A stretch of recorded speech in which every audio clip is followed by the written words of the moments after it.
پر مشتمل ایک کابینہ بنائیں گے، اور چھوٹی کابینہ کیونکہ مسلم لیگ نون بڑا امپیکٹ ڈالنا چاہ رہی ہے، بڑی آئیڈیل حکومت یا اس طرح کی اس کی وہ پروپیگیشن کرنے کی کوشش کر رہے ہیں کہ مریم نواز ایک بڑی بہترین ایڈمنسٹریٹو ہیں، یہ بڑا ایک آپ ایسا سمجھ لیں کہ کفایت شاری کے اوپر یہ حکومت ہوگی، وزراء کم ہوں گے، پیسے کم خرچ کیے جائیں گے، اور اس طرح کی سچویشن ہوگی، اور اس کو بیسیکلی پھر بعد میں الیکشن کمپین کے لیے میڈیا کے تھرو سوشل میڈیا کے تھرو چیزوں کو وائرل کیا جائے گا۔ لیکن پہلا ہی جو سٹیپ ہے اس کے اوپر ان کو یہ ناکامی ملی ہے۔ اپنی کابینہ میں یہ 15 لوگ رکھنا چاہ رہے ہیں، لیکن 18 تو آزاد امیدوار یعنی ڈیمانڈ کریں کہ ہمیں وزارتیں دیں،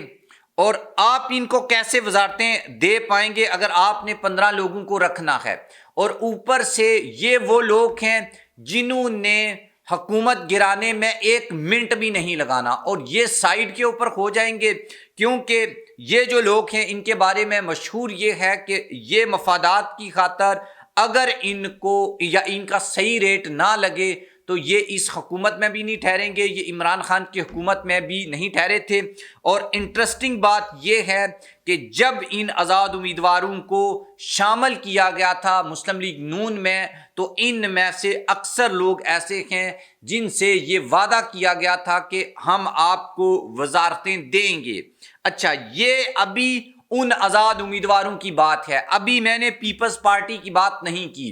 ان کی بھی 10 سیٹیں ہیں، میں نے کاف لیگ کی بات نہیں کی، میں نے استقام کون سی عدم استقام کہتے ہیں ہم اس کو مذاق میں، لیکن استقام پاکستان جو پارٹی ہے اس کی میں نے بات کی تھی۔ یہ جو لوگ ہیں یہ الگ سے وزارتیں مانگ رہے ہیں، تو اس طریقے سے کل ملا جلا کے آپ یہ کہہ لیں کہ یہ تو کچھ 40 وزارتیں آپ کو بنانی پڑیں گی، اور یہ پاکستان کے جو سب سے بڑا صوبہ ہے پنجاب، اس کی سب سے تگڑی کابینہ بنے گی، جبکہ یہ چاہ رہے تھے کہ یہ کم سے کم لوگ جو ہیں رکھیں اور کم سے کم وزیر رکھیں۔ شاید IMF کا بھی اس طریقے کا ایک پریشر ہے کہ وزارتیں کم کی جائیں اور جو اخراجات ہیں ان کو کم کیا جائے، اور مریم نواز جو بیسیکلی ایک آئیڈیل ٹائپ کی حکومت چلانا چاہ رہی تھیں تو وہ اس معاملے میں اب پھنس چکی ہیں، اور یہی وجہ ہے کہ اب یہ خبریں بھی چلنا شروع ہو گئی ہیں کہ اگر یہ گروپ کچھ مسلم لیگ نون کے لوگ توڑ لینے میں کامیاب ہو جاتا ہے اور PTI کو اسپیشل سیٹس مل جاتی ہے تو یہ حکومت بھی گر سکتی ہے، اور اس کو گرانے والے وہی لوگ ہوں گے جو اس کو بنانے والے ہیں۔ اچھا، اس کے بعد ایک اور خبر بھی میں آپ کے ساتھ شیئر کر رہا ہوں، وہ یہ کہ جو بڑی سرکار ہے وہ اصل میں شاید کہیں نہ کہیں آپ کو لگے گا کہ یا تو صرف پریشر ڈال رہی ہے یا وہ اس حکومت سے خوش نہیں ہے، مریم نواز کے اقدامات سے خوش نہیں ہے، اور وہ بھی نہیں چاہتے، لیکن ان کو بہانا چاہیے، ان کو ایک قانونی طریقہ چاہیے، اور وہ قانونی طریقہ ان کو مل چکا ہے جو میں نے آپ کے سامنے شیئر کر دیا ہے۔ مسلم لیگ نون کی جو سینئر لیڈرشپ ہے اس نے جب تک اسلام آباد میں حکومت نہیں بنتی تب تک انہوں نے اس سارے پروسیس کو ڈیلے کیا ہوا ہے، اور مریم نواز تو آپ کو پتہ ہے انہوں نے تو کبھی نہ حکومت بنائی ہے نہ کبھی کوئی کام کیا ہے، تو ان سے تو یہ چیزیں مینج ہو نہیں پائیں گی، تب تک یہ ڈیلے رہے گا، اور جب یہ معاملہ وہاں پر ختم ہوگا تب یہ پنجاب میں واپس آئیں گے، اور پھر مسلم لیگ نون کی ایک مشاوراتی اجلاس ہوگا، اور اس اجلاس کے بعد یہ فیصلہ کیا جائے گا کہ کن لوگوں کو وزارت دینی ہے، اور جن لوگوں کو وزارتیں ملیں گی وہ تو ڈیفینیٹلی حکومت کا حصہ رہیں گے، اور جن کو وزارتیں نہیں ملیں گی وہ الگ ہو جائیں گے، اور اس کے بعد کیا سچویشن پیدا ہوگی یا اس کے نتیجے میں مسلم لیگ نون کی حکومت یہاں پر رہ پائے گی نہیں رہ پائے گی، کیونکہ